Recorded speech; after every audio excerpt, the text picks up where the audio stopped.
Another main focus at the hospital is the treatment of what's known as sleeping sickness. Although it had been nearly eradicated in the 1960s, the disease is widespread today in large parts of Africa. Due to instability, wars, migration and economic crises, infection rates increased up to a present number of 500,000 patients in the whole of Africa. Sleeping sickness is fatal if not treated.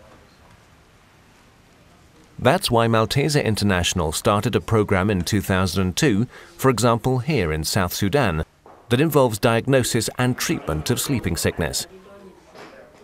There are two ways to diagnose the disease.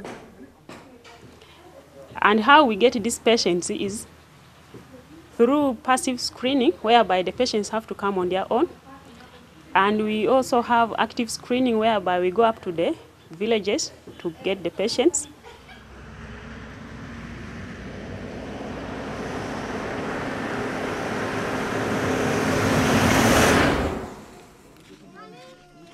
One of these active screenings takes place in a small village near Yei. A major challenge both technically and logistically.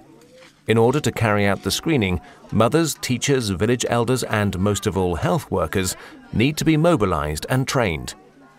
The health workers in particular are responsible for motivating the population to take part in the screenings. The tsetse fly, which is found throughout the African continent, transmits the parasite that causes sleeping sickness. A standardized and multi-stage test is usually carried out to detect this causative agent in the patient's blood. As a first step in such a test, a blood sample is taken from all residents. Even the young ones have to undergo the procedure. Their reactions vary widely, from rather displeased to quite relaxed. Then the blood is tested in the so-called card test, using both whole blood as well as several different blood dilutions. This test makes first signs of an infection visible to the naked eye. If an infection is suspected, the blood sample is then analyzed under a microscope. For this purpose, the aides will then take larger blood samples from the test persons, put the samples in small tubes, and spin the tubes in a centrifuge. As a next step, a microscope is used to look for the parasite. There's also a thorough physical examination to look for enlarged lymph nodes in the throat and neck of the patients. In addition to fever, headaches, and aching joints, such enlarged lymph nodes are one of the symptoms of sleeping sickness. If the suspicion is confirmed after this diagnosis, the test persons have to go to the hospital for a final examination. It's voluntary to have the examination, but most people decide to do so since they don't really have a choice. They told us that they came to test all of us. Everybody who is diagnosed with the disease will be brought to the hospital for treatment. If I don't get treatment, I will die.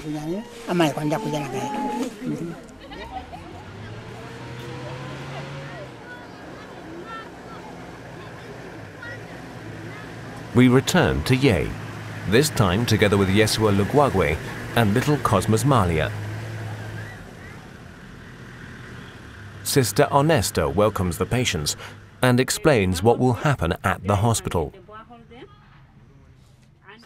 By being open and friendly, she's already dispelled many patients' fears of the examination.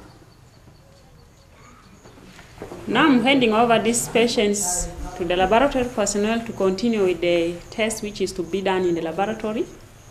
And since 2002, where I started the program, we have treated more than 2,000 patients.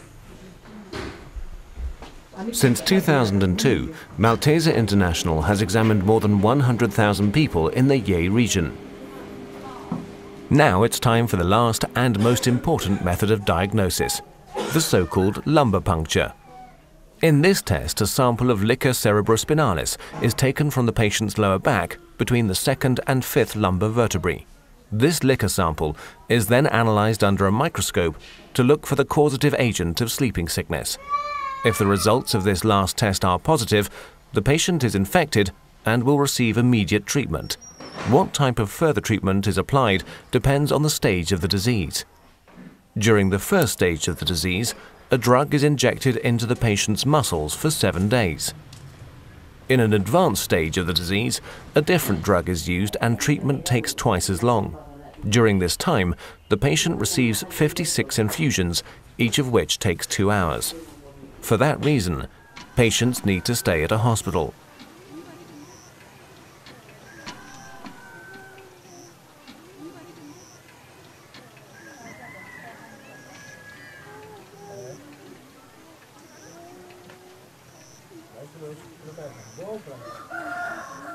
No.